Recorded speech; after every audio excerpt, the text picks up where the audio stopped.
Amém? Nesse momento, então, eu convido toda a igreja para colocar de pé, abrir o Salmo primeiro, onde nós vamos estar orando. Eu peço a todos que intercedam pelo pastor nesse momento, onde nós vamos ministrar a palavra de Deus com toda a pompa que lhe é devida, com toda a reverência, com todo o respeito que lhe é devido. Vamos orar? Pai Santo, Pai Bendito, na Tua presença nos colocamos, pedimos, Senhor Jesus, a Tua misericórdia. Use da Tua instrumentalidade para com Teu Filho e atenda, Senhor Jesus, ao pedido do Teu povo. Derrama a Tua graça, o entendimento, que a mente e os corações de cada um nesta noite estejam focados em Ti e na Tua palavra. A Tua verdade que transforma as vidas, Senhor. A Tua verdade que muda o caráter. A Tua verdade, Senhor, que são verdades eternas, que nos conduz para o céu. Senhor, peço perdão, Senhor, pelas limitações e pelo pecado que habita em nós, que tão nos impede, Senhor Jesus, de compreendermos as Escrituras da profundidade e do nível que deveríamos. Então peço que o Senhor venha nos acompanhar e efetuar, Senhor Jesus, a Tua vontade, para que a Tua palavra cumpra o propósito para o qual foi enviada. Tudo isso nós pedimos e agradecemos nos méritos do nosso Senhor e Salvador Jesus Cristo. Amém. Salmo de número 1, somente 6 versículos.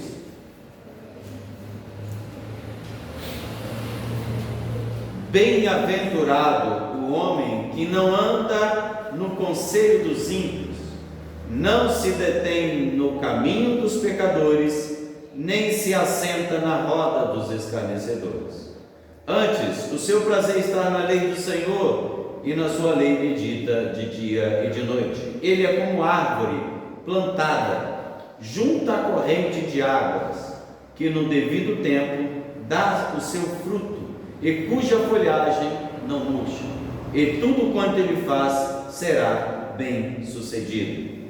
Os ímpios não são assim, são porém como a palha que o vento dispersa.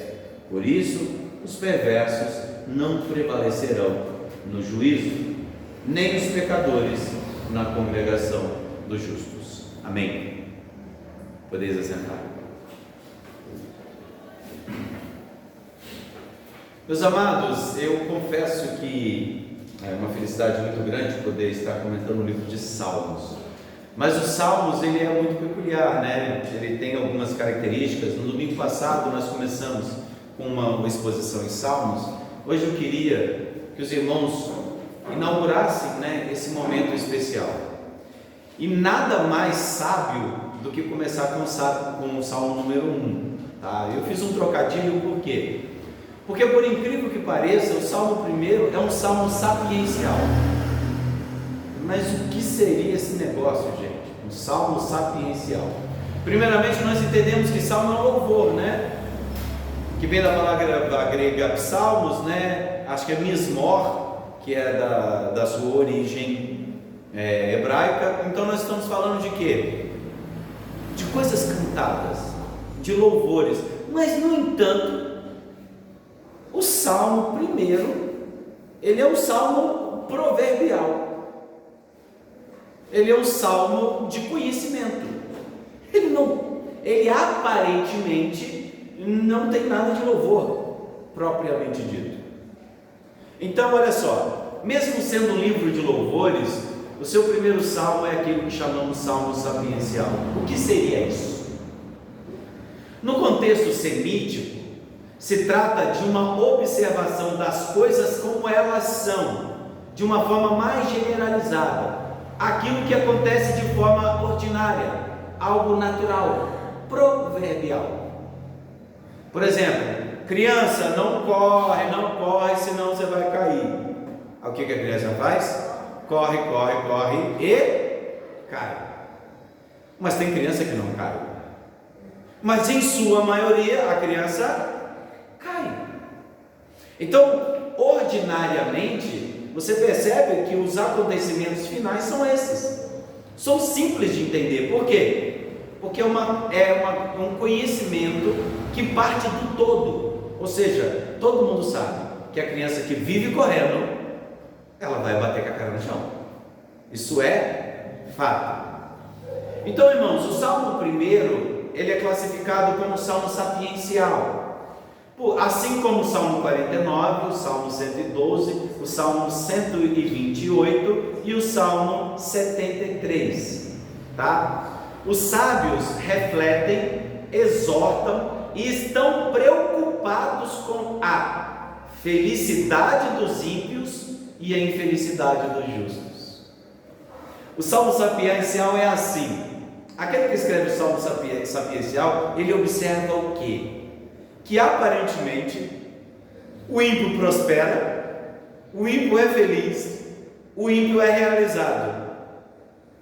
E o santo? Sofredor, vive em conflitos, vive em perseguição e parece que não vale a pena seguir a Deus em integridade. Então o Salmo sapiencial, ele veio para mostrar a verdadeira realidade final do ímpio. E aonde está o tesouro do santo? E aonde está o tesouro do santo? Na fidelidade ao Senhor. Então é isso que nós vemos. Aí ele fica pensando, então o Salmo sapiencial, ele é um ambiente que reflete a teologia da retribuição. O ímpio, mais cedo ou mais tarde, será castigado, e o justo, mais cedo ou mais tarde, ele vai ser abençoado. Não se iludam, o ímpio vai receber a sua porção. Então, o Salmo sapiencial, ele vem para lembrar isso, que aparentemente os justos sofrem, mas o justo tem uma recompensa, enquanto o ímpio só tem condenação. E por que um louvor? Por se tratar de algo de fundamental importância, todos os recursos necessários para a sua memorização devem ser aplicados. Por isso, o recurso, ele é mnemônico. Recurso mnemônico. O que é? Cantiga. Todo canto, ele é mais fácil para guardar. Então o salmo, eles são sabedorias, eles são vários estilos literários dispostos de uma forma de cântico. Para quê?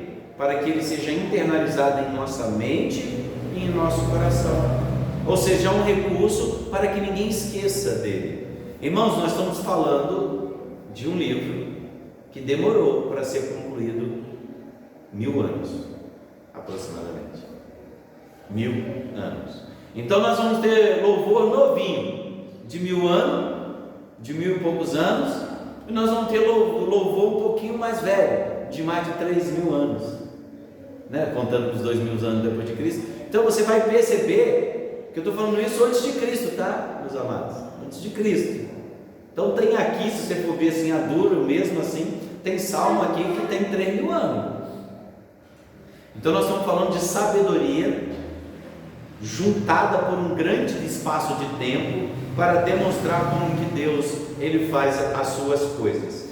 Mas não bastando isso, esse salmo em particular, irmãos, vocês vão entender isso na medida que eu for expor esse texto.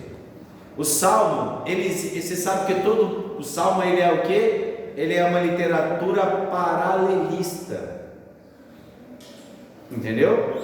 Ou seja, você vai ver que há uma concordância entre frases e frases. Às vezes uma frase, ele define o salmo inteiro. Às vezes as duas frases da primeira refletem as duas frases da última. Às vezes as duas frases, ela reflete o meio e reflete o outro lado inverso. É aquilo que nós chamamos de quiásmas. Às vezes tem um emblema, ele usa uma expressão, um tipo de alegoria, e depois ele já explica imediatamente. Então, o livro de Salmos, ele é rico em detalhes. Ele é rico por quê? Porque ele tem que soar bem, ele tem que ser cantado de forma boa, ele tem que ter, o recurso do salmo é fazer com que isso esteja na tua mente e no teu coração o tempo todo. E os salmos refletem a época em que esses salmos foram criados. Então nós temos salmos pós-exílico, nós temos salmos pré-exílico, nós temos salmos de Davi, Nós temos salmos de Davi quando estava na caverna de Adulão. Nós temos salmos de Davi quando pecou. Nós vimos isso na semana passada. Então você vê vários tipos de salmos que narram períodos da história. E esses salmos, eu gosto muito dele por um motivo: ele é anônimo. E esse salmo também, irmãos, ele pode ser categorizado como uma espécie de salmo escatológico. Por quê? Porque nós lemos aqui, que nós lemos bem-aventurado o homem que, aí você vê, né? Que não anda segundo os conselhos dos ímpios, que não se detém no caminho dos pecadores e nem se assenta na roda dos escarnecedores. Os 3 primeiros versos. E você vai perceber o que nesses 3 versos? 3 verbos. Só que esses 3 verbos, acreditem vocês ou não, eles estão conjugados no passado. Eles são conjugados no pretérito. Então, se eu fosse ler literalmente, seria assim: bem-aventurado o homem que não andou segundo o conselho dos ímpios, que não se deteve no caminho dos pecadores e nem se assentou nas rodas dos escravos. Ele teve o seu prazer na lei do Senhor, sempre apontando para um acontecimento no passado. Mas o final, olha só o verso 5: por isso os perversos não prevalecerão aonde? No juízo. E quando que é o juízo? Está vindo. Então o juízo virá. Então você percebe então que parece que foi um santo, um homem que andou nos caminhos do Senhor, e ele teve uma recompensa. E a recompensa dele é aonde? Na eternidade, no juízo. Então dá-se a ideia também de que esse salmo possa servir como um salmo escatológico. Há quem encontre Jesus aqui, porque se você vê esse homem aqui, eu vou dizer para vocês, que homem, né? Ele não se deteve no caminho, ele não andou segundo o conselho dos ímpios, não se deteve, ele não se assentou, ele não quis lugar de preeminência nos escarnecedores. Ele é como árvore plantada, ele produz, ele é aquilo que ele é, o propósito para o qual esse homem nasceu. Esse justo, esse santo, pode estar se referindo ao próprio Jesus e cumprindo o propósito. Então você percebe que há muitos detalhes, e a estrutura desses salmos, ele é um paralelismo quiasmático, né? Não é asma não, tá? É um quiasma. O que é um quiasma? É que as rimas desse salmo, que são rimas, são poemas, né? Os salmos são poemas. O que acontece? Eles são feitos em forma de X, assim, ó, igual um X. Eu vou explicar isso para vocês, o texto vai explicar isso para vocês. Por que em forma de X? Porque no grego a palavra X é ki. Por isso que é quiasma. Aí você vê, nossa, é um quiasma que está acontecendo aqui. Isso significa que são versos que se cruzam, eles ficam inversos, eles são espelhados e inversos. Como que nós sabemos disso?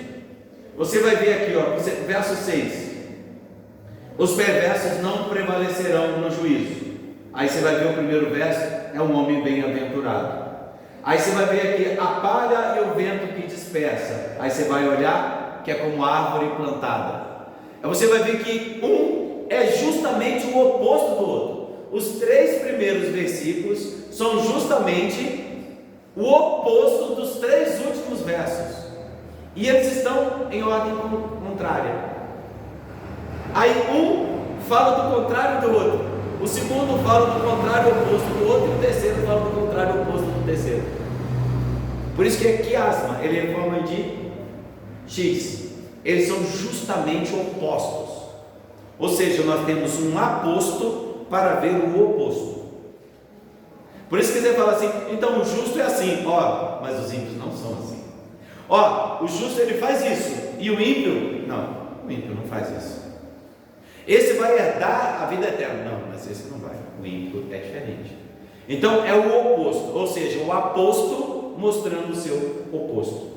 E eles estão em forma de X, por isso que é quiasma, que é o que é o X, é o que da palavra grega. É só uma curiosidade, tá?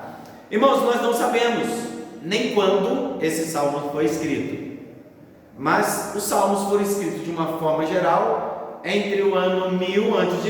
e o ano 500 a.C. Então a gente não sabe exatamente, mas uma coisa nós sabemos, que provavelmente esse é um dos salmos mais antigos que tem. Você sabe por quê? Porque eles fazem referência ao Êxodo que está em Deuteronômio. Eu vou ler o texto para vocês, porque assim, ser bem sucedido pela meditação dessa lei e obediência, ela nos faz lembrar o que está escrito em Josué 1:8. O Salmo 1 apresenta dois caminhos. Lembra que eu falei? Aposto e oposto. Ele apresenta dois caminhos: o da bênção e o do julgamento. E Israel deveria escolher o caminho do bem e o caminho do mal. Em Deuteronômio 30, 15 e 19 está escrito o quê? Israel, eu tenho dois caminhos, um que conduz à salvação eterna e outro que conduz aos benefícios eternos. E Deus ainda dá uma forcinha: por favor, Israel, escolhei o caminho que conduz à vida eterna. Então esse salmo, ele é o reflexo que está em Deuteronômio 30. Então nós estamos falando de um salmo muito antigo, e ele, como o salmo de sabedoria, ele abre esse caminho. E nós agora, então, nós vamos expor, depois de todas essas informações, agora nós vamos expor o que esse texto propriamente quer dizer, irmãos. O que ele quer dizer? Olha só, está escrito assim: bem-aventurado o homem que não anda no conselho dos ímpios, não se detém no caminho dos pecadores e nem se assenta na roda dos escarnecedores. Eu queria começar com a palavra bem-aventurado. Bem-aventurado literalmente significa os benefícios.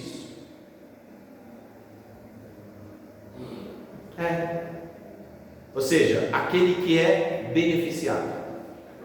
Irmãos, olha só, é bem provável que a palavra bem-aventurado, nós confundamos o que isso pode significar bem propriamente dito.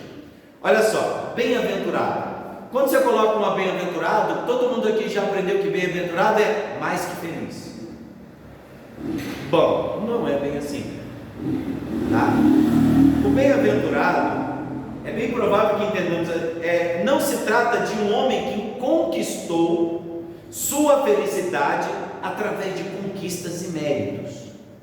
O bem-aventurado não é aquele que conseguiu felicidade através de seu trabalho ou através de qualquer mérito propriamente disso, como se isso tivesse nele. Mas o bem-aventurado é aquele que é feliz porque é algo que não é exterior a ele, mas é algo que é interior a ele.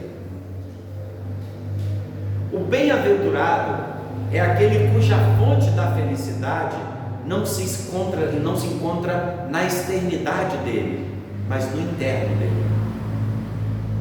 O bem-aventurado, que nós vimos aqui, que a perplexidade, por que um ímpio prospera e o justo não prospera.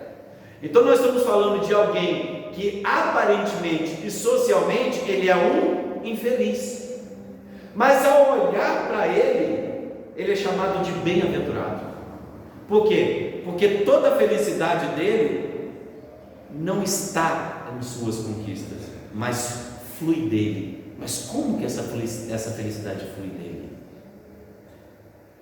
O problema é que nós estamos lendo o texto do final para o começo, porque se nós lêssemos do começo para o final, nós íamos entender qual é o reflexo de um homem bem-aventurado. Se vocês lembrarem desse mesmo versículo 1 e você ler de trás para frente, você vai saber por que ele é bem-aventurado. Por que ele é bem-aventurado? Porque ele não se assenta nos escarnecedores, não anda segundo o conselho dos ímpios e nem se detém no caminho dos pecadores. Ele descobriu essa felicidade. Então a afirmação, ele é feliz. não pelas obras, não por suas conquistas externas, mas aquilo que traz satisfação interna. Presta bem atenção. A ideia é que é uma satisfação interna, algo dado a ele que o torna inteiro, cheio e completo. Vocês estão entendendo? Ele está tão completo que não precisa de nada para fazê-lo feliz. Isso está nele.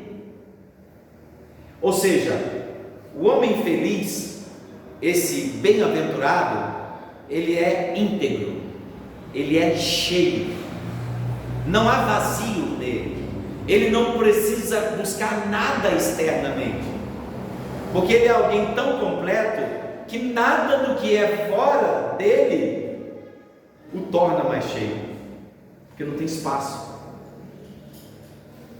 Uma aplicação teológica para nossas vidas hoje: por que nós somos tão infelizes em nossos anseios por coisas?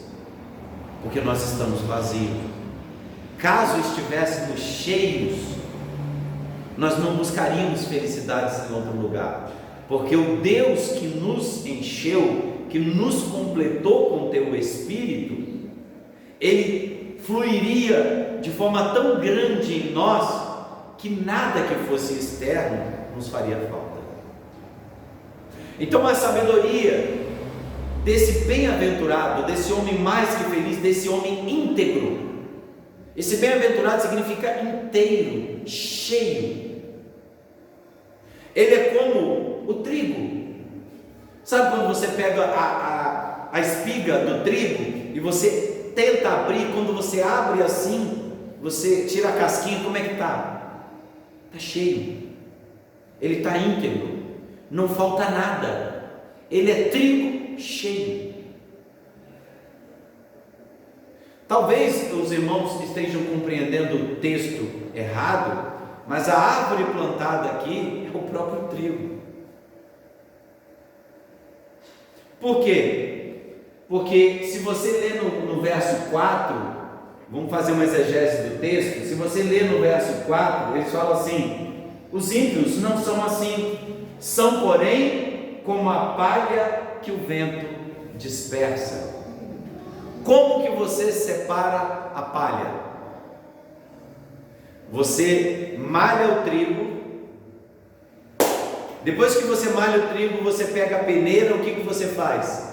Você joga o trigo para cima. O que vai acontecer? O vento dispersa a palha. Mas quem fica para separar para o celeiro? O trigo. Então, o que o capítulo 4, o verso 3 falou? Que ele é como árvore plantada. Na verdade está querendo dizer, ele é como um trigo cheio, plantado à beira de água. Como que se planta trigo, irmãos? Na beira da água. É igual arroz, ele precisa de umidade, ele precisa de bastante umidade, e ele no tempo certo ele produz. Então aí que ele vai fazer uma comparação? Que o ímpio não é assim. Então possivelmente essa árvore que produz o fruto é o trigo que produz o seu ramo cheio. Porque ele está fazendo comparação. O que tem a ver a palha com a árvore, literalmente diria? Não tem como. A palha aqui, se você for procurar a palavra no original, não vou ficar falando hebraico aqui à noite, que isso não convém, mas essa palavra aqui é aquele subproduto tirado do cereal. Então, peraí, que árvore é essa que produz cereal? Então nós estamos falando aqui de uma palha que o vento dispersa, e que ao passá-la pelo fogo, o que acontece com ela? Queima. Então o oposto está nos ensinando o quê? Que o bem-aventurado é aquele que é íntegro, aquele que é cheio, aquele que é completo, aquele que não lhe falta nada. Irmãos, vocês veem o desespero do mundo hoje. As pessoas estão buscando fora, com todas as forças, alguma coisa que preenche o vazio delas, e elas não vão encontrar em outro lugar senão em Cristo Jesus, senão na palavra do Senhor. Elas não vão encontrar algo que ocupe o vazio dela. esse vazio só Cristo pode preencher. Tem pessoas que demoram uma vida inteira para perceber que se ela está cheia do Espírito, se ela está cheia de Cristo, nada lhe falta. Eu não estou dizendo que nós não ansiamos por coisas. Isso é mentira, é lógico que ansiamos. Aquele que prospera, aquele que é feliz, ele também quer outras coisas. Mas caso essas coisas não os alcancem, ele não está nem aí. Irmãos, eu lembro do profeta Abacuque, eu lembro do profeta Naum, eu lembro do profeta Sofonias, que o seu lamento era: por que, Senhor, eu olho o ímpio prosperar? Eu olho toda vez o ímpio prosperando, o seu povo padecendo. Abacuque quase desviou da fé. Ele falou: até quando, Senhor, o ímpio vai prosperar e o seu povo vai padecer? Você sabe qual foi a resposta para todos os três profetas? Um olhou para a casa de Deus, e quando ele olhou para a casa de Deus, ele falou: Senhor, eu encontrei a resposta. Ou seja, ao olhar para a casa do Senhor, eles pensaram: eles não têm parte nisso. E os profetas, como eu disse para você, Naum, Sofonias, quando ele olhou, ele viu o final dos ímpios. E quando ele viu o final dos ímpios, ele se alegrou. Vocês entendem então qual é o motivo da nossa felicidade? A nossa felicidade tem que saber que naquele dia, no final das coisas, nós estaremos com o Senhor e o ímpio não estará. E por que nós estamos felizes? Porque nós estamos cheios daquilo que importa, que é de Cristo Jesus e do Espírito Santo. Então, irmãos, se vocês entenderem, olha só, algo dado a Ele que o torna inteiro, cheio, completo, resoluto. Ele está tão completo que não precisa de nada para fazê-lo feliz. Isso está nele. Ele é trigo cheio, não é palha. Por isso que asma, ele se faz entender com o seu justo oposto. Ou seja, ele não é como palha. A palha, o vento leva, o trigo não. O trigo não é separado. Então, bem-aventurado o homem que não anda segundo o conselho dos ímpios. Agora nós vamos começar com aqueles três verbos. O homem que não anda segundo o conselho. Provavelmente na tua mente aí, na mente da maioria, está passando mais ou menos isso. O verbo andar, ele não faz referência ao caminhar no sentido de convivência. Até porque, irmãos, nós vivemos no mundo. Isso é inevitável.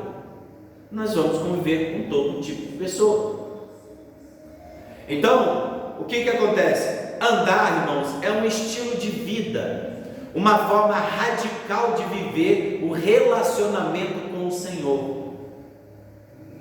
O andar é mover a vida, é levar a sua vida aos outros de forma vívida, é produzir vida nas outras pessoas. Todas as suas faculdades mentais, morais e espirituais devem estar envolvidas nisso. Para entendermos melhor, nós devemos ver o efeito final do que é andar segundo o conselho de Deus e não segundo o conselho dos ímpios. Agora eu vou citar um texto que a resposta vai cair de súbito na mente de vocês. Gênesis 5, 24. E andou Enoque com Deus, e não pareceu mais, porquanto Deus tomou para si. O andar com Deus é ter um relacionamento tão profundo com Deus, ao ponto de Deus querer levar você. Então, andar com Deus é um estilo de vida, um estilo de vida que reflita a imagem do nosso Senhor e Salvador Jesus. É aquilo que fazemos quando ninguém está vendo, mas também é aquilo que fazemos quando todos estão vendo. O caminhar com Deus é ter uma intimidade tão grande com Ele, que quando as pessoas olham para vocês, é inevitável: tem Jesus ali. Parece que eu vejo Cristo andando nessa pessoa. Gente, é Cristo que está nessa pessoa. Então, andar com Deus é andar em integridade com Deus, é refletir a imagem de Deus, é aquilo que foi feito no Éden, imagem e semelhança. É ser um representante do Deus vivo andando na terra. É você andar e as pessoas falarem: nossa, esse cara é crente, esse cara, poxa, a pegada dele é totalmente diferente. Então o que você vai ver?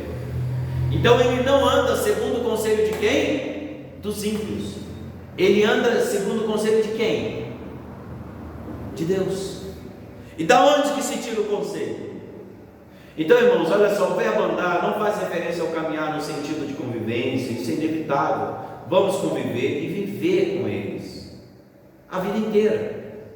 Então, olha só, o que nós temos que entender quer ver uma outra expressão que ajuda bastante? Por exemplo, e o Senhor era com Josafá, porque andou nos primeiros caminhos de Davi seu pai, e não buscou Balaim, antes buscou ao Deus de seu pai, andou nos seus mandamentos e não segundo as obras de Israel. Ou seja, andar com Deus é andar no caminho da palavra de Deus. E você percebeu que ele não anda segundo o conselho dos ímpios. Vamos lá, irmãos, o que é um ímpio? Às vezes você pode passar pela tua mente que o ímpio, ele é esse pecador que você encontra na rua. O ímpio é aquele que está ali vivendo de vida dissoluta. Não é isso. O ímpio é aquele que ignora a lei de Deus. Para se ignorar a lei de Deus é preciso fazer o que primeiro? Conhecê-la. Como é que você ignora algo que não se conhece? Então o ímpio é aquele que de alguma forma ele pertence ao meio em que você está, ele tem uma certa convivência com você, mas ele é anomista. A anomia, eu gosto muito dessa palavra, por quê? Porque toda vez que nós falamos de pecadores na Bíblia, no Novo Testamento, você vai encontrar a palavra anomia. Significa aquele que não segue a lei de Deus, ou aquele que debocha, ou aquele que joga de lado, aquele que desconsidera os mandamentos do Senhor. Então, bem-aventurado é o homem que não segue os conselhos daqueles que ignoram os conselhos de Deus. Vocês estão percebendo? Estão percebendo?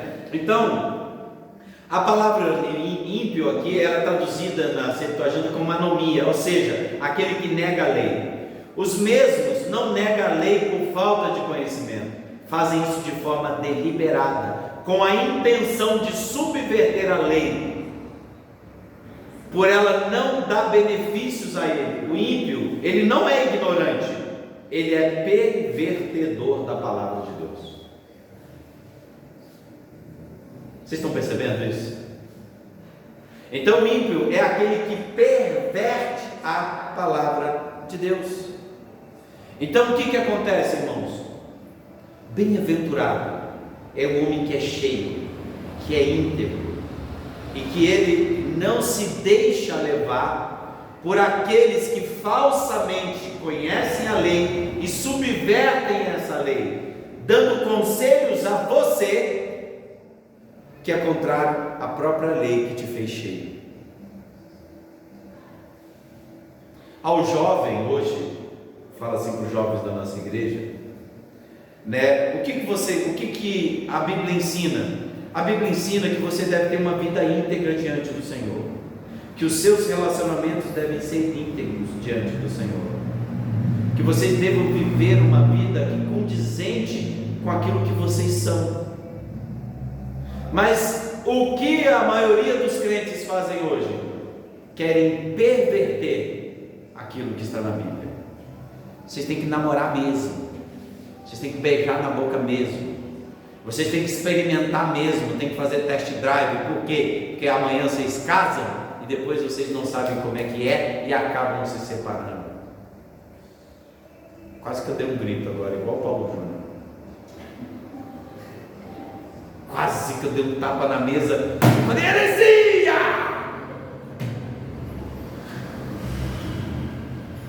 Eles estão pervertendo a mente do jovem. O propósito da sociedade hoje é, através do conhecimento da lei, é perverter a lei. Dizendo que homem não nasce homem, mulher não nasce mulher. Vocês têm que viver de forma libertina sexualmente. Tem que ter um namoro impuro, que não agrada a Deus. E estão achando isso normal, criança de 13, 14 anos querendo namorar. Para quê? Para produzir intimidade sem o benefício da responsabilidade? Namora-se quando tem intenção de casar. Não namora só por namorar, isso não existe, isso não é bíblico. Mas estão querendo colocar isso na mente dos nossos jovens. E os pais, misericórdia, aceitando isso. Está dando licenciosidade para o jovem pecar. Você sabe por quê, irmãos?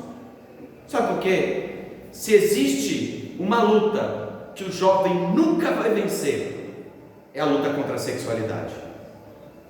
Esquece. Não há espiritualidade suficiente para vencer a unção do Batman, que é o agarro do morcego nos cantinhos, sabe, no escuro. Não há espiritualidade que vença isso, essa licenciosidade. Quer namorar? Vamos namorar os moldes bíblicos. Como que é namorar? Você namora lá da tua casa e o outro namora lá do outro, no dia do casamento a gente se encontra. Esse é o proceder bíblico. Esse é o proceder bíblico. Você sabe por quê? Porque assim, se tem uma forma que a Bíblia ensina, o apóstolo Paulo ensina para Timóteo como ele deve tratar a moça. Como é que ele deve tratar a moça? Como a tua irmã. Como tratar a mais velha? Como a tua mãe. E o mais velho? Trata o homem como seu filho. E o mais novo? Trate o mais velho como seu pai. Esses são os relacionamentos que são estabelecidos na Bíblia. Eu estou falando isso para homem, tá? Os homens da nossa igreja. Os homens da nossa igreja. Não se iluda. Quer namorar? Tenha em mente que daqui a 6 meses vocês estão casando. E o ímpio está aconselhando você a fazer 2 coisas. Junta. Esse é o conselho do ímpio. Mas bem-aventurado é aquele que não precisa disso. Se junta, que diacho é isso? Que tipo de relacionamento é esse? Quer viver todos os benefícios do casamento, mas não quer viver o ônus do casamento? Então, não anda segundo o conselho dos ímpios. Nós estamos vendo crente fazendo isso. Nós estamos vendo pais crentes fazendo isso. A coitada da irmã com a dificuldade danada com aquele marido que só Jesus na causa, e vai conversar com a irmã. O primeiro conselho da irmã: separa. Mas que diabo é isso? Você me poderia estar aconselhando. Chama o seu pastor, conversa com ele, ora, vamos ver o que é possível ser feito. Ah, mas é porque o meu marido me bateu. Denuncia ele. Fique lá preso, continue amando ele preso. E quando ele sai, conversa com ele. E aí, vai dar ou vou ter que denunciar de novo para você voltar? Porque na minha casa você não vai bater não. O homem foi feito para proteger a mulher, não foi feito para botar a mão em mulher. Mas as coisas devem ser feitas como devem ser feitas. Nós temos que andar segundo o conselho das Escrituras, não segundo o conselho dos ímpios. Jovem, não ouça. Não existe sexualidade não binária. Não existe elo. Isso é besteira que criaram para estragar a integridade, deixar a pessoa para que ela não seja bem-aventurada. Nós somos inteiros, nós somos cheios. Deus já nos fez assim.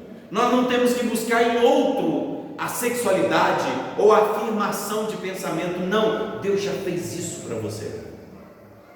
Você já tem essa identificação, você já é cheio, completo. Você não tem que buscar nada que lhe falta. Ai, mas eu me sinto assim. Você não se sente assim. Você se sente assim porque te direcionaram a se sentir errado. Porque aquele que é cheio é satisfeito com aquilo que Deus deu. Entendem? Então, bem-aventurado aquele que não anda segundo o conselho desses pervertidos, que conhece a verdade e a transforma em mentira. O bem-aventurado é esse, que não anda segundo o conselho dos ímpios, porque os ímpios ele quer perverter a palavra de Deus, e nem se detém no caminho dos pecadores. Se deter no caminho dos pecadores é pôr a sua integridade e seu estilo de vida ao escrutínio do ímpio. O que é isso? Se deter no caminho do ímpio é oferecer munição para ele ficar olhando a tua vida e tentar achar falha. Não se detenha em relacionamentos com ímpios. Não se ofereça para viver no meio de pessoas que buscam a todo tempo achar falha em você. Não viva sobre a observação dessas pessoas, esses anomistas que tentam perverter a tua mente. Não se detenha. Não coloque o seu estilo de vida, não ofereça o seu estilo de vida a esse tipo de pessoa. Ela não quer.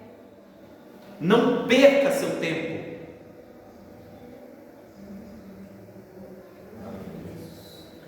É colocar os seus valores diante de pessoas que nunca entenderão a sua forma de viver. Jovem, eles não vão entender vocês. O porquê que vocês optaram por não beber, por não ter uma vida promíscua, por não ter uma vida sem identidade, sem certeza, sem convicções. Eles não vão te entender. Então não tente dar isso para eles, que eles não vão querer. Não se detenha no caminho deles, não faça comunhão com eles, não tenha momento com eles, porque eles não querem. Eles querem uma oportunidade de acabar com vocês, porque eles nunca vão aceitar o que vocês são. Vocês são luz demais, vocês vão cegá-los.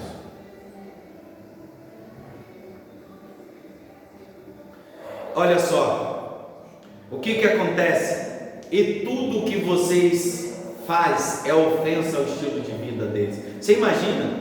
Só por vocês se identificarem como vocês são, irmãos, só por vocês se identificarem como vocês são, isso já é motivo para ofender todo mundo. O evangelho verdadeiro é a única religião que ofende todo mundo sem que ele não diga nada. Todo mundo é ofendido, porque você não cede a esse tipo de loucura. Eles farão de tudo, não só para te confundir, como também para confundir o que os outros pensam ao seu respeito. Não se detenham no caminho dos ímpios, porque eles vão fazer de tudo para que os outros pensem errado sobre vocês, para que eles vão provocar a situação para que os outros pensem de forma errada quem vocês são. Não se iludam, tá? Olha só, não se detenham para explicar a sua prática de vida. Quem nega a lei de Deus não está disposto a te ouvir. Não ouviram Deus, vão ouvir vocês? Às vezes nós nos detemos no caminho de ímpios, na expectativa de que esses ímpios se convertam, mas na verdade é que nós esquecemos que Jesus disse. A gente fica tão na necessidade de querer convencer ímpio, lembrando de novo, quem é o ímpio? São anomistas, eles conhecem, eles sabem, eles não querem. A única coisa que eles querem é destruir quem quer. Mateus capítulo 7, verso 6, está escrito assim: não dei aos cães as coisas santas, nem deitei aos porcos as vossas pérolas. para que não aconteça que as pisem com os pés e voltando-se vos despedacem. Vocês ouviram o que eu estou dizendo? Você sabe o que é jogar pérolas a porcos, irmãos? É falar da palavra de Deus com quem já conhece e não quer ela. Toda vez que você fala uma verdade na cara dela, essa pessoa se ofende, ela quer te ofender, ela quer brigar com você, ela quer discutir, quer falar, não é bem assim não, eu sei que crente é tudo ladrão, aqueles pastores só pedem dinheiro. Essa é a conversa. E quando você mostra a verdade para eles, o que eles fazem? Se voltam contra você. Se pudessem, eles te matavam. Eles ficam irados com você. E o que Jesus disse? Não dê coisas santas a cães. Ele está falando assim, não dê aquilo que é do Senhor para os impuros. Ele não dê, porque o evangelho é pérola. Você lembra? Jesus, ele mesmo fez uma parábola. Ele falou, tinha um certo homem assim, tal. Ele descobriu uma grande pérola e ele vendeu tudo que tinha e comprou essa pérola. Ele está falando do evangelho, explicando, a pérola é o próprio evangelho. Ele falou, então não deite o evangelho a porcos. São quem porcos, irmãos? São aqueles que fazem o quê? Que não aceitam. Eles não conseguem ter sabor, eles não conseguem definir o que é evangelho, eles não conseguem definir o que é verdade. Sabe o que eles fazem? O que vocês der para eles, comem. Eu vejo igrejas lotadas de ímpios, que cada pastor fala uma doideira diferente, e eles comem tudo.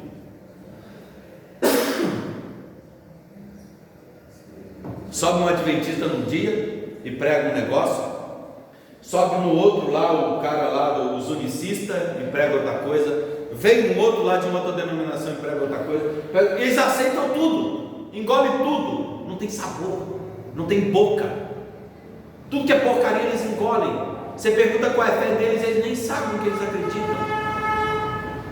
São poucos comendo lavagem, porque não conseguem definir o sabor de nada, não conhecem o evangelho. Por isso que Jesus falou, vocês não dão, gente, não percam o seu tempo. Então o ímpio é assim, então não se detenha no caminho dos pecadores, eles não te querem. E o que você der para eles, eles vão pisar. Eles vão pisar. E se você ficar mais um pouquinho, eles vão avançar em cima de vocês. E o legal aqui, na terceira parte, fala: não se assentam nas rodas dos escarnecedores. Irmão, a palavra escarnecedor pode ser traduzida literalmente como zombador. Eu coloquei aqui os títulos: zombadores em suas cadeiras. São aqueles que assumem posições, eu estou num nível muito alto, se assentam e começam a olhar para você e olhar para o evangelho que você pega e fazer zombaria. Olha lá o crentinho, olha lá os reformadinhos, olha lá, essa gente é doida. Você vê as coisas, olha os cultos deles como é que é, olha lá como é que eles são, gente tudo doida, acha que a ceia deles é melhor do que a nossa, acha que o culto deles é mais verdadeiro que o nosso. A palavra zombador eu acho muito interessante, tá? Vamos começar assim, ó. O escarnecedor é aquele que zomba das coisas santas. Escarnecedor é aquele povo que no carnaval bota Jesus no sambódromo e chuta ele, zomba dele. É aquele grupo que se diz perseguido, mas que faz passeata enfiando o crucifixo no ânus. É esse povo. Esses são os zombadores, conhecem o evangelho e eles zombam, escarnecem das verdades, para depois que zombaram de Cristo, coincidentemente no mesmo mês veio a maior epidemia da terra. É só coincidência, né? Veio a grande pandemia. Aí vocês percebem que esses escarnecedores, eles têm um propósito: desfigurar a imagem de Deus. Deus fez homem, Deus fez mulher, ponto. Como que você desfigura isso? Transformando o que é aquilo que não é. Isso é escarnecer. Escarnecer, irmãos, é zombar das coisas santas. Gente, como que nós temos zombadores de coisas santas? Talvez você está pensando daquelas pessoas na rua que zombam de você. Não, eu estou falando nos cultos. Aqueles que fazem aquelas palhaçadas na frente, que rodam, caem no chão, ficam de cabeça para baixo, ficam sei lá mais o que das contas. São escarnecedores, zombadores do Evangelho. Pessoas que não sabem da seriedade do que a palavra, e quando ele disse, Deus disse, quando Deus não disse. São zombadores. Irmãos, o que eu gosto dessa palavra escarnecedor, se você for procurar um campo semântico mesmo, da língua hebraica, traduzido seria palhaços. Sim, gente, palhaço mesmo, aquele que pé grande, nariz arredondado, é aquilo. Esses são os escarnecedores, tá? É assim. Ou aqueles que se transvestem de figura engraçada, gerando simpatia para dizer, não tem nada a ver. É como a serpente que diz, certamente não morrerás. Esse é o escarnecedor. Quando a palavra de Deus fala, é assim, ele fala, bom, não é bem assim. Vamos exagerar, né, gente? As coisas não estão no ferro e fogo assim. É só um detalhezinho. Então a serpente disse, certamente não morrerás. O escarnecedor ele pode ser traduzido como palhaço, aquele que te engana e te faz de bobo em meio a risos. Você está ali todo feliz, todo sorridente, mas ele está destruindo com a tua vida. Esse é o escarnecedor. Não se assente no meio dessas pessoas, tá? Não se assente. Eles nunca estão só. Bota isso na mente. Eles nunca estão só. Te fazem pensar que você está sozinho. Tentam te cercar para suprimir o que você crê. Zombam da tua fé e te chamam de negacionista e retrógrado. Todo zombador, todo escarnecedor, ele não vai fazer isso com você sozinho. Ele não tem coragem. Mas ele vai juntar um grupo para tentar te diminuir. Esse é o esquema do escarnecedor. O escarnecedor nunca vai te encarar tete a tete sozinho. Ele vai sempre arrumar um grupo para tentar fazer você se sentir só. E vai ter um momento, irmãos, que até crentes de verdade vão pensar que estão só.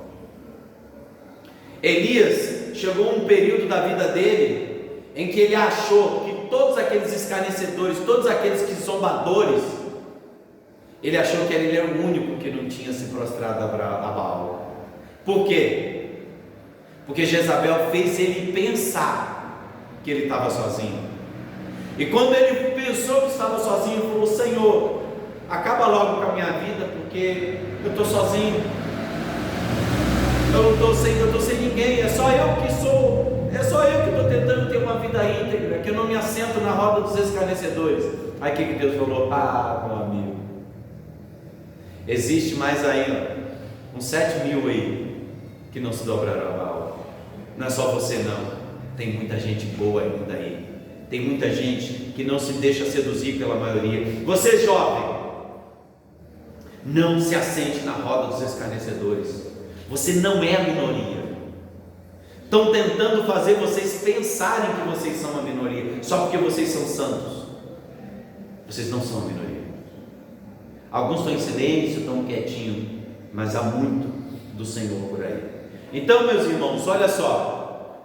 Mas os 3 verbos, andar, deter e se assentar, representam o estilo de vida, a apreciação da palavra de Deus, uma fé inegociável. Tudo isso é refletido na conclusão lógica do salmista a seguir.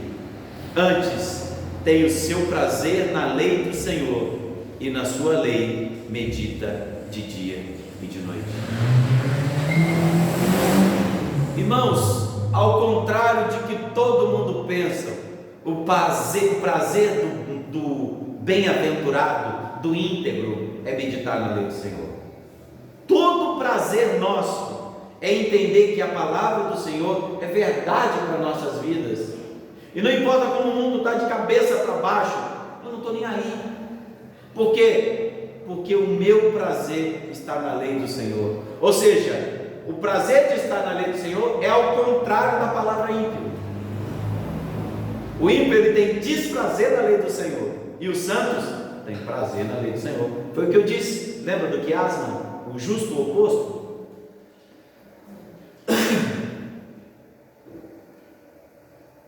Irmãos, e medita na sua lei de dia e de noite. Você deve estar pensando, então quer dizer que eu tenho que agora ficar assim, então o pastor pregou esse salmo então primeiro, então vamos meditar. Aí você senta lá, cruza as perninhas na posição de lótus, bota o bracinho, faz um sinalzinho assim com a mão e começa: a lei do Senhor. Não é isso, gente, não é isso. Meditar de dia e de noite não significa que você vai ficar 24 horas, não vou nem dormir, né? Já que é para meditar de noite. Então o salmista aqui está pedindo algo impossível. Como é que eu vou meditar de dia e de noite? E a hora que eu durmo? Não dá para fazer, não dá para meditar dormindo, né, irmãos? Não dá, já imaginou se desse? Seria interessante. Então não é isso que o salmista está querendo dizer. Então de dia e de noite não é uma medida de tempo. Não é como se você sentasse e ficasse 24 horas pensando a respeito da lei. Não é algo etéreo, não é algo místico, esotérico ou filosófico. Nossa sabedoria, eu sou sábio, eu medito. Não é isso. É algo prático, que vai sendo absorvido aos poucos. Na medida que as coisas vão ocorrendo, ela vai produzindo uma reflexão na sua mente. E a cada momento de necessidade, uma resposta é dada. A palavra meditar aqui de dia e de noite faz referência a uma vaca ou um cavalo, que ele morde a folha do capim, e o que ele faz depois? Ele rumina. Então o que a vaca faz? A vaca vai lá, ela abocanha o máximo de capim que ela consegue. Esse capim inteiro vai para um lugar separado totalmente do estômago dela, e a vaca para. E quando a vaca para, você começa a perceber que ela está mastigando. Aquele fenômeno chama ruminar. Aí o que ela faz? Ela pega uma folha por vez e mastiga. Aí aquela folha ela é mastigada e ela é absorvida. Depois que aquela porção é absorvida, o que ela faz? Ela vai lá naquele compartimento, busca outra folha, e ela come aquela folha integralmente. Então meditar na lei do Senhor é a seguinte: à medida que os acontecimentos vão se apresentando na tua vida, você pega do seu reservatório da palavra, da lei de Deus, e aplica aquilo que você aprendeu àquela necessidade que é apresentada para você naquele momento. No momento em que você é confrontado a agir de uma forma iracunda, o que Cristo nos apresenta? A paz que excede todo o entendimento. Aí você pega aquela porção e traz para a sua realidade e medita: peraí, se eu sou crente, eu vou socar esse cara? Há necessidade disso? O que as Escrituras me ensinam? Como que eu posso proceder da melhor forma possível? Isso é meditar. É dar a resolução àquela dificuldade no momento que é apresentado. Isso é meditar na lei. Meditar significa digerir aquilo que foi apresentado. Vocês têm bastante coisa para digerir essa noite. Então, mas pelo menos que vocês deixem guardado todas essas coisas. Então, irmãos, o que acontece? A forma completa para não se perder o necessário e nem tampouco morrer de cólica. Se uma vaca comesse 2 capim ao mesmo tempo, vocês sabiam que ela morreria engasgada? Então nós temos que comer a porção que nós conseguimos absorver. É assim que funciona. Então, meditar na lei do Senhor é aplicar as verdades de Deus ao momento e à necessidade do momento da nossa vida. Esse é o bem-aventurado. Que olha que homem é esse, gente? Ele consegue aplicar tudo que aprendeu. Pois ele será como árvore plantada junto a ribeiros de água, Note que a árvore está plantada na melhor condição possível. Aquele que é cheio, ele está plantado na melhor condição possível. Quem que plantou lá? A árvore. A árvore falou: peraí, deixa eu dar uma voltinha e vou me plantar lá. Foi isso que a árvore fez? Não foi isso. É Deus que proporcionou isso. Por isso que esse homem é mais que feliz. Por isso que esse homem é íntegro. Por isso que esse homem é cheio. Porque Deus plantou nele isso. Então colocou ele perto de fontes que jorram eternamente. O Salmo, acho que 46, 42, né? Ele fala que existe um rio. 46. Oi? 46, né? Que flui da fonte da morada do Deus. É de lá que essa fonte ela vem. E bem-aventurado quem está plantado nessa fonte, que está acima dos montes de Deus. É lá, é essa fonte que a árvore está plantada. E ela bebe diretamente de Cristo. Ele é o dono dessa fonte. Então você percebe o que? Ela foi plantada para ser regada da melhor maneira possível. Não foi ela que se plantou lá, ela foi plantada. Então, irmãos, no Salmo 46, esses rios cujas correntes alegram a cidade de Deus, o santuário das moradas do Altíssimo. Para nós termos toda essa virtude, nós temos que estar plantado numa igreja, uma igreja viva, vibrante, que o Espírito Santo e a verdade de Cristo é ensinada de forma íntegra.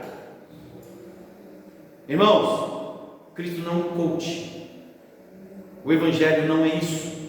A prosperidade, olha só, o qual dá o fruto no seu tempo, e as suas folhas não cairão, e tudo que fizer prosperará. Eita, sou crente, agora eu vou prosperar. Não é isso.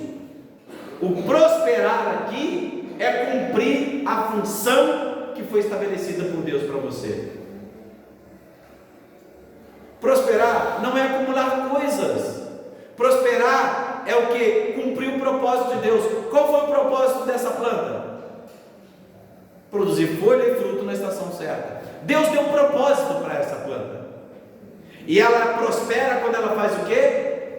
Cumpre o seu propósito. Você sabe como que vocês vão prosperar? Não é quando você tiver carro em casa.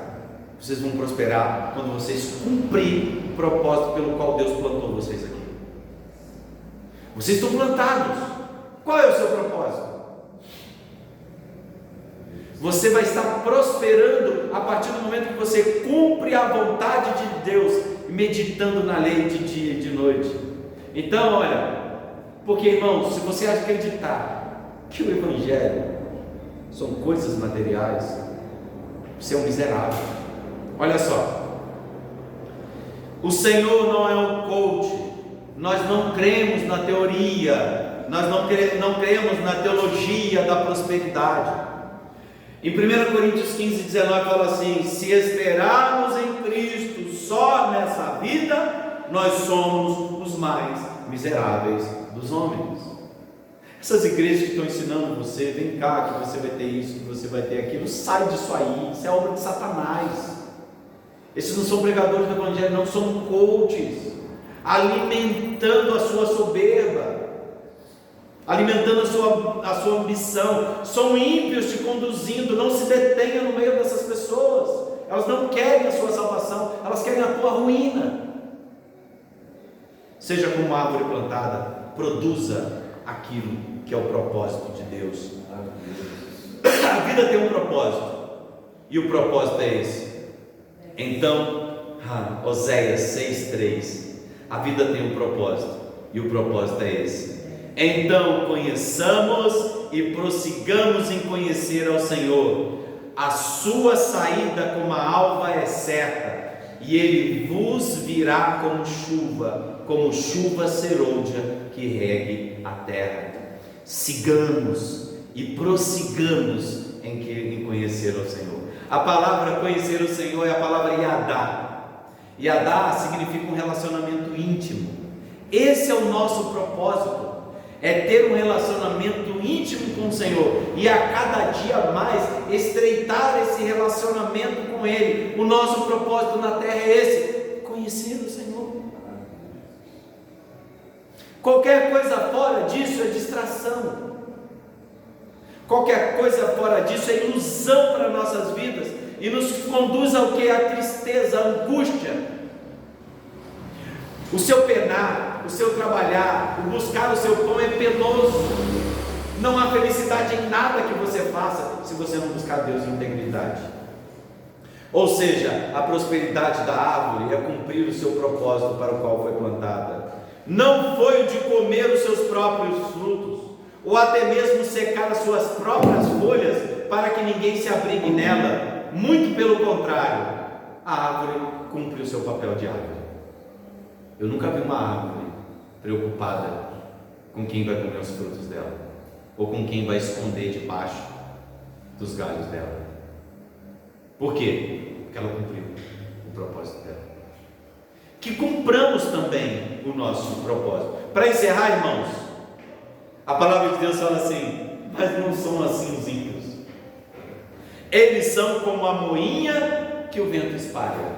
Ou seja, esse texto aqui, o 4, faz referência ao verso 1. Lembra que o mais feliz é o trigo cheio? E o ímpio é o quê? É o trigo vazio, é só a casca. Por quê? Porque quando faz a moinha, quando bate, quando você joga, o vento espalha. Ele não tem firmeza, ele não cai no mesmo lugar. O vento o leva para qualquer coisa. Esse é o ímpio. Cada dia ele está com um problema diferente, cada dia ele está buscando um relacionamento diferente, cada dia ele está buscando uma bênção diferente, cada dia ele está buscando um carro diferente, uma casa diferente, uma roupa diferente, sei lá, alguma coisa diferente.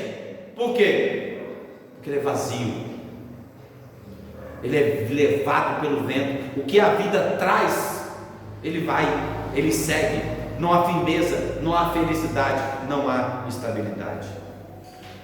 Aí ele fala: por isso os ímpios não subsistirão no juízo. Ou seja, os ímpios, eles não vão ficar no juízo, eles vão ser queimados. Eles queimarão como palha. Vocês estão entendendo de novo? Ele faz referente àquele que anda segundo o conselho dos ímpios, porque quem anda segundo o conselho dos ímpios é como o vento.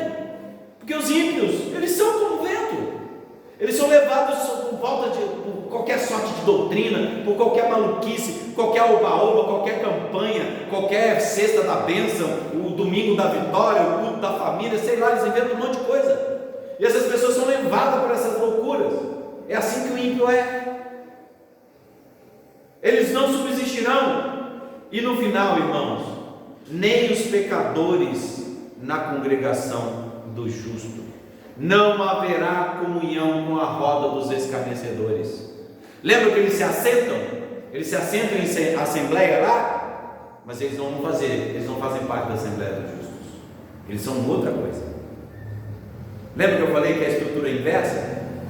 O último verso aqui combina com o último verso do versículo 3. Ou seja, as rodas dos escarnecedores não fazem parte da congregação dos justos. Esses pecadores não têm comunhão conosco.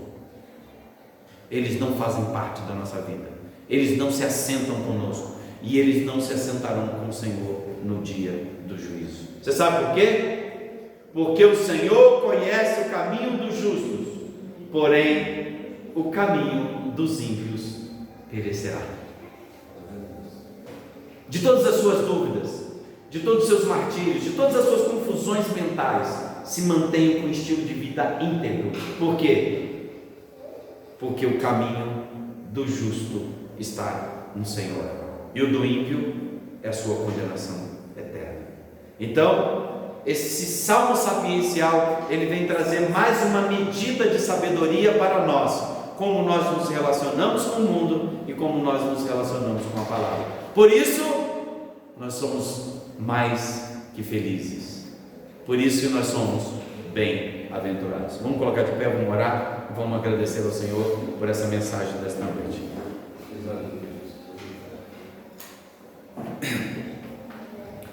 Pai Santo, Pai bendito, na Tua presença nós nos colocamos. Pai, muito obrigado, que nós tenhamos essa reserva mental e espiritual da Tua palavra, que a cada dia que as confusões da vida nos apresentem desafios, que nós busquemos, Senhor, de lá, das Tuas palavras, Senhor Jesus, aquilo que precisamos para suster-nos, Senhor Jesus, no dia da adversidade.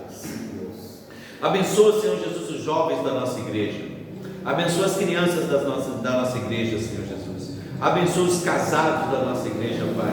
Que o Senhor esteja cada dia conosco, fazendo-nos crescer, Senhor Jesus, na Tua palavra, ensinando os caminhos corretos, Senhor Jesus, para que nós sejamos bem-aventurados, aqueles que confiam em Ti, na Tua misericórdia e na Tua palavra. Que sejamos íntegros na pregação do Teu Evangelho e numa vida viva e eficaz diante de Ti. Pai, nós somos gratos pelo Seu povo. Somos gratos pela Tua palavra dirigida a nós, palavra de salvação e palavra de verdade. Nós somos gratos por tudo, no nome santo do Senhor Jesus. Amém. Amém.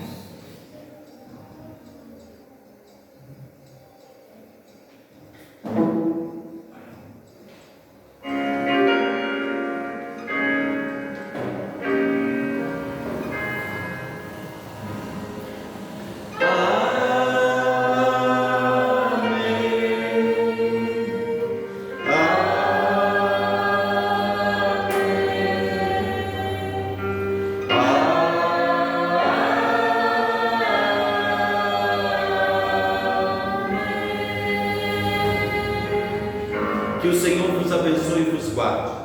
Que o Senhor faça resplandecer o rosto sobre ti e tenha misericórdia de ti. O Senhor sobre vocês levanta o rosto e lhe dê a paz. Que a graça do nosso Senhor e Salvador Jesus Cristo, o amor de Deus Pai e as doces consolações do Deus Espírito Santo seja abundante na vida de cada um, não só hoje, para todos sempre. E todos juntos digamos: Amém. Está encerrado o culto solene desta noite.